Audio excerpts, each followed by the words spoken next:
아직 시신조차 찾지 못한 실종자 가족들, 이들은 자신의 아들, 딸이 생존해 있지 않더라도 인양 작업은 안 된다고 호소합니다.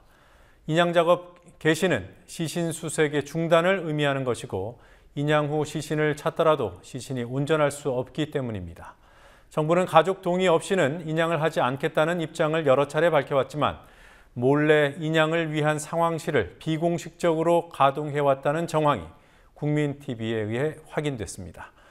이 상황실은 대책본부가 있는 진도군청 지하에 있었고 국민TV 카메라가 이곳에 들이닥쳤을 때 해경 관계자들이 언딘 김윤상 사장 등과 함께 있었습니다.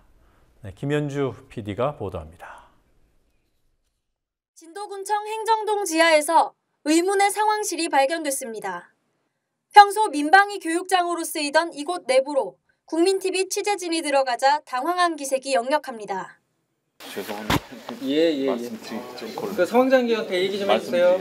죄송합니다. 당시 안에서는 해경 관계자 등 17명이 업무 중이었습니다. 지하 1층, 지상 4층 건물인 행정동에는 현재 2층의 범정부 사고대책본부, 3, 4층의 지자체와 해수부, 해경 등의 상황실이 마련돼 있어 별도의 상황실이 있을 이유가 없습니다. 해경은 이곳이 사고 초기부터 있었다고 털어놨습니다. 그 다음 날인가? 그러니까 수용하다가 거기 인원들이 이제 밑으로 내려온 거죠, 조금인가.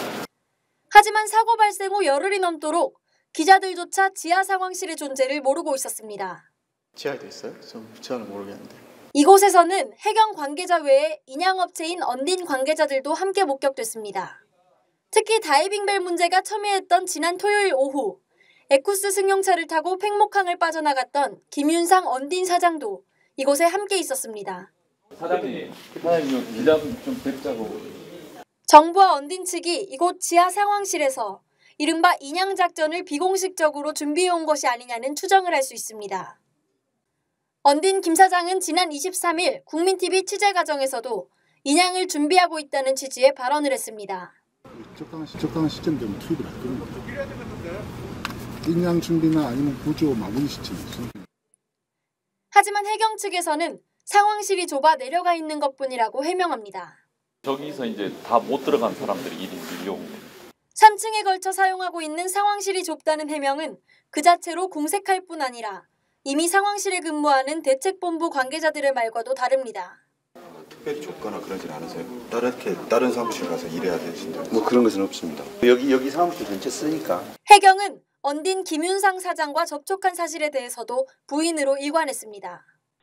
언딘 사장 못 봤는데 이쪽에서는 저는 그분 몰라요. 저는. 이후 추가 취재가 진행되자 해경의 입장은 180도로 바뀝니다. 지상의 상황실이 비좁아서 만든 공간이라던 해경은 인양을 위한 목적임을 완전히 부인하지 못합니다.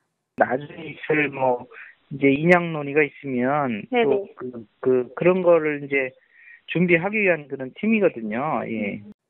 심지어 오늘 오전 공식 브리핑을 통해 인양 준비 사실을 갑자기 시인하기도 했습니다. 과연 정부는 언제부터 인양을 준비하고 있었던 것인지 청해진 해운이 불렀다며 무관성을 강조해온 언딘과는 왜 지하 상황실에서 몰래 만나고 있었는지 정부 스스로 솔직히 털어놔야 합니다. 국민TV 뉴스 김현주입니다.